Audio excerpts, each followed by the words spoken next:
안녕하세요, 찰쌤입니다. 오늘은 진로 선택, 착각하기 쉬운 것들에 대해서 말씀을 드릴 텐데요.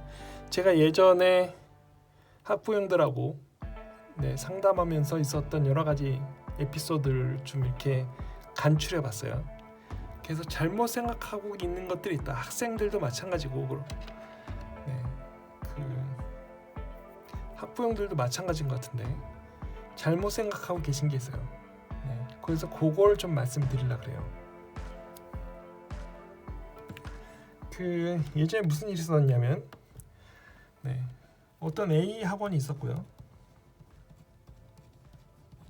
B 학원이 있었어요. 그 두 군데다 같은 학생이 두 군데다가 배치고사, 레벨 테스트를 봤어요. 레벨 테스트를 봤는데 A 학원은 최고 레벨이 나왔어요. 되게 기분 좋겠죠. 근데 B 학원은 최고 레벨이 아니고 그거보다 최고 레벨에서 2단계, 2단계 낮은 레벨이 나왔어요. 여기에 이게 어떤 학생이 있죠. 자, 이 학생과 학부모는 어떤 선택을 했을까요? A 학원에 갔을까요? 아니면 B 학원에 갔을까요? 다들 이렇게 생각하시죠? 다들 이렇게 생각할 거예요. 다들 A 학원에 가야 된다고 생각해요. 근데 조금만 생각을 해보면 이 생각이 잘못됐다는 걸 알 수 있어요. 왜 그러냐면 학생 레벨이 A 학원에 가면 높아지고 B 학원에 가면 낮아지나요? 일단 그 생각부터 해봐야 돼요. 레벨 테스트를 봤는데 레벨 테스트를 본 학생의 실력이 이 학원에서는 높고 이 학원에서는 낮나요? 그렇지 않죠. 학생의 레벨은 똑같아요. 이게 시간차를 두고 본 것도 아니고 하루 이틀 사이로 봤어요. 그러면은 학생이 공부한 거 그 사이 더 공부해서 갑자기 높아졌어요? 아니에요. 그러면 레벨은 같다고 봐야 돼요. 학생 레벨이 변함이 없어요.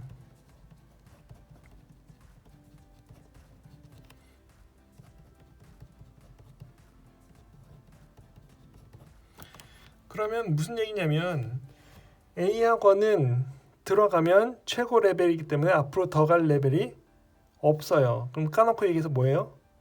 더 가르칠 게 없다는 얘기예요. B 학원은 들어가면 앞으로 두 레벨 더 올라갈 때가 있어요. 두 레벨 더 가르칠 게 있다는 얘기예요. 그럼 어느 학원에 가야 돼요? B 학원에 가야 돼요. 이게 이런 레벨 테스트들을 흔히 잘못 생각하시는 게 최종적인 실력을 나타낸 거다 이렇게 생각하시는데 그게 아니에요. 영어 학원의 끝은 수학도 마찬가지겠지만 어떤 궁극적인 끝에 영어 학원의 최고 레벨이 딱 단위 있고 거기서 학생이 얼만큼 떨어져 있는가를 보여주는 게 아니에요. 영어 학원의 끝의 레벨은 학원별로 다 달라요. 그리고 거기서 변하지 않는 거는 학생의 레벨은 비슷한 시기에 봤으면 차이가 없죠. 그러면 이 레벨이 뭐예요? 최고 레벨에 있다는 얘기는 A 학원은 가르칠 게 거기까지밖에 없다는 얘기예요. B 학원은 앞으로 가르칠 게 두 레벨이 더 있고. 이걸 해석을 잘못하시면 안 돼요. 이렇게 잘못 생각하신 분들이 여러 분 있는데 제가 이제 예전에 네이버 지식인에서 질문 받다가 또 나온 건데 뭐가 있냐면 목동의 어떤 학원이래요. 목동의 뭐뭐 학원인데 뭐뭐 학원의 레벨 테스트를 보러 가는데 기출 문제가 있으면 좀 알려달라는 거예요. 지식인에. 아니 자주 나온 문제 유형이라도 알려주세요. 이렇게 나왔어요. 그런데 이제 생각을 해보세요. 그 레벨 테스트는 최대한 잘 봐야 되는 시험인가요? 그럼 최대한 잘 보면 자기 실력보다 훨씬 잘 보면 그럼 더 좋은 건가요? 이걸 한번 질문해 봐야 돼요. 내 실력보다 더 잘 보면 나한테 어떤 지위가 허락이 되든지 어떤 명예가 떨어지든지 앞으로 봉급이 달라지든지 이런 시험이에요? 아니에요. 자기 실력보다 훨씬 잘 보면 무슨 일이 발생해요? 잘 보면 무슨 일이 발생해요? 잘 보면 높은 반에 들어가고요. 높은 반에 들어가면 그게 0이에요? 아니에요. 왜요? 배우려고 들어가는 데였잖아요. 네, 높은 반에 들어가면 기초적인 내용은 설명 안 하고 넘어가요. 이해 가세요? 저도 학생들 학원에서 많이 가르쳐 봤는데 네, 상위반 애들한테는 기본적으로 명사가 뭐고 동사가 뭐고 주어 이런 얘기 안 해요. 왜 안 해요? 시간이 없으니까. 거기서 그거 모르는 애들은 어떻게 해요? 무시하고 갈 수밖에 없어요. 왜? 다른 애들은 다 알잖아요. 한 명 때문에 그 설명을 하고 있어요? 그럼 나머지 애들은 시간은 어떻게 해요? 이게 문제인 거예요. 그래서 자기 실력보다 훨씬 높은 반에 들어가면 자기한테 손해예요. 이걸 왜 이득이라고 생각하는지 모르겠어요. 네. 그래서 학원 레벨 테스트에 속지 마세요. 무슨 얘기냐면 학원 레벨 테스트에 해가지고 자기 실력보다 훨씬 높은 레벨에 들어가면 그때부터 학원 다니기 힘들어지고 숙제도 많이 나가고 이해는 못하고 결과적으로 학력은 떨어지게 돼 있어요. 이걸 잘 모르시더라고요.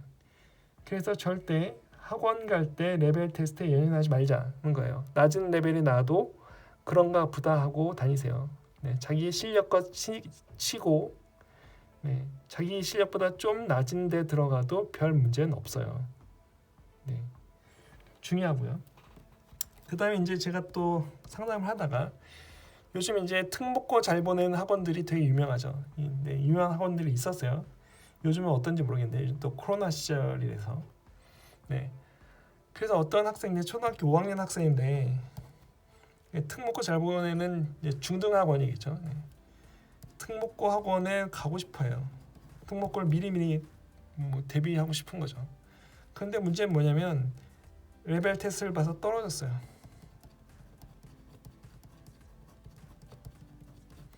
네.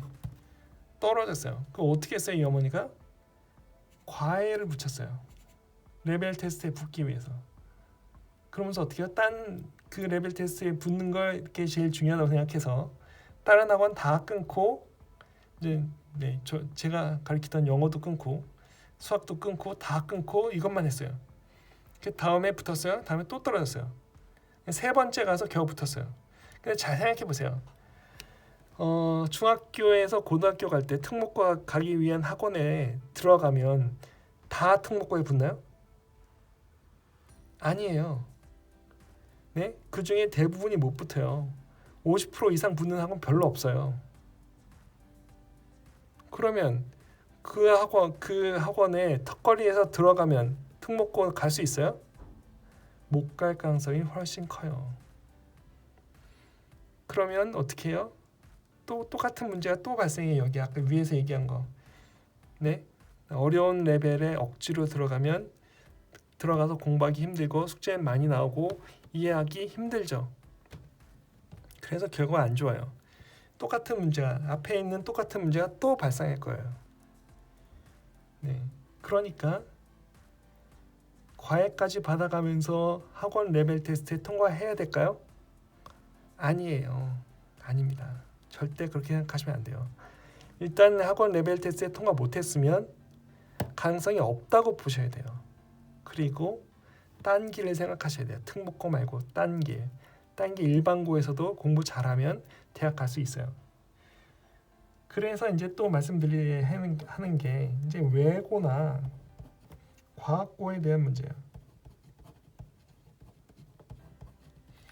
외고나 과학고들은 되게 내신 되게 중요하기 때문에 외고 되게 전교에서 1, 2등 하던 애들이 다 모여요. 그래서 첫 번째 시험을 딱 보면 어떻게 돼요? 걔네들 다시 1등부터 꼴등까지 쭉 나누겠죠. 그래서 뭐가 와요? 쇼크가 와요. 쇼크가. 왜요? 자기는 초등학교 때부터 중학교 졸업할 때까지 1등, 2등을 놓치지 않던 애인데 과학고를 딱 들어가 보니까 어떻게 됐어요? 외고를 딱 들어가 보니까 자기 석차가 중간 이하예요. 그런 애들이 절반 이상 되겠죠. 그럼 이게 쇼크가 아닐까요? 그럼 혹시 또 이렇게 생각하시는 분들이 있는데, 그럼에도 불구하고 더 분발해서, 네, 사람은 긍정적인 요소가 아주 많고 부정적인 요소가 하나만 있어도 그 부정적인 요소 때문에 네, 기력이 쇠하고, 네, 기운을 잃고, 네, 디프레스 되고, 그래서 결과 안 좋게 나와요. 그래서 외고 과학고에 억지로 들어가서 꼴등할 거면 차라리 외고 과학고를 안 가는 게 좋아요. 네, 이거 되게 철칙이에요. 네, 그 용의 꼬리가 되는 것보다 뱀 머리가 되는 게 낫다고 하는 말이 바로 여기서도 적용이 돼요. 네, 상당히 중요하고요. 이게 심지어는 그 대학 들어간 데에도 비슷한 경우가 있어요. 무슨 얘기냐면 하버드의 화학공학과에 들어간 사람과 그 미네소타의 주립대학에 들어간 사람 얘기가 있어요.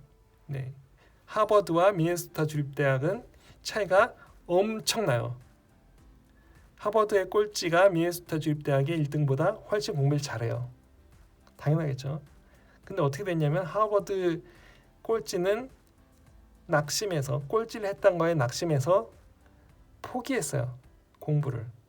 그리고 회계사를 시작했고, 미네소타 주립대학의 1등은 어떻게 했어요? 계속 공부를 이어나가서 교수가 되고 그걸로 안정적인 직장을 얻었어요. 그럼 누가 꿈을 이뤘어요? 근데 미네소타 주립대학에 들어간 사람이 이게 꿈을 이룬 거예요. 이거 잘 생각해 보셔야 돼요. 무조건 좋은 대학, 좋은 고등학교에 가면 내 꿈이 이루어질까요? 안 그럴 가능성도 있어요. 왜? 자기가 낙담하고 실망하고 자괴감이 들어서 잘 못할 수도 있다고요. 네. 그래서 요즘에 한참 이제 여름방학이고, 여름방학 끝나고 나면 중3들이 아주 많은 고민을 해요. 자기 내신 성적 가지고서 어떤 고등학교에 들어갈까. 그러면 공부 잘하는 고등학교가 있고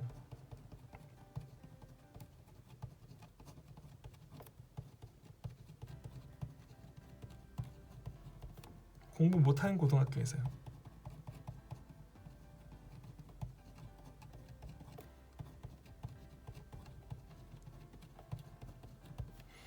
네. 근데 흔히들 또 부모님들 어떻게 생각하시면 공부 잘하는 고등학교에 들어가야지 나도 공부를 잘한다 이렇게 생각하시는데, 아까 전에 말씀드린 것처럼 자기속차가 중간 2하면 대부분의 아이들이 의기소침하고 낙심해서 공부를 못해요. 그리고 두 번째는 뭐예요? 내신이 어떻게 돼요?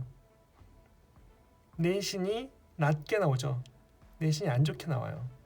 공부 못하는 고등학교에 들어가서 상위권에 있는 것보다 공부 잘하는 고등학교 들어가서 하위권에 있는 게 어떤 게 더 나아요? 네, 공부 못하는 고등학교에 들어가서 상위권에 있는 게 대학 들어가기 더 좋아요. 이쪽이 대학에 유리해요. 얘는 불리하고요. 이걸 꼭 생각해 보셔야 돼요. 무조건 좋은 대학 들어가기 위해서 좋은 고등학교를 가야 되는 게 아니라는 말씀이에요. 네, 내신을 생각하셔라. 좋은 기운을 받는다고 나까지 좋아지지 않을 가능성이 되게 높아요. 네, 부정적인 영향을 간과하면 결국 그 욕은 누가 다 먹어요. 네가 열심히 안 해서 그렇고, 네가 더 안 했고, 네가 뭐 의기소침해서 그렇지 갈 수 있었잖아 이런 식으로밖에 안 돼요. 결국 이런 건 다 학생 탓이 돼요. 네, 그러니까 이러지 맙시다 하는 거예요. 네, 그래서 너무 잘하는 데 가려고 노력하지 마시고 가서 잘할 수 있는 데 가는 게 중요해요. 그러니까 차라리 공부 못하는 곳에 가서 내신을 잘 받자, 내신 대박 나자, 차라리 거기 가서 1등 하자. 네, 이게 오늘 드리고 싶은 말씀입니다. 그래서 오늘은 진로 선택, 착각하기 쉬운 것들에 대해서 말씀을 드렸고요. 이런 것들 잘 생각해 보시고 이제 중3들 앞으로 갈 고등학교 정할 때 됐는데 잘 고려해서 선택하시길 바랍니다. 그럼 여기까지 봐주셔서 감사합니다. 그럼 다음 시간까지 안녕히 계세요.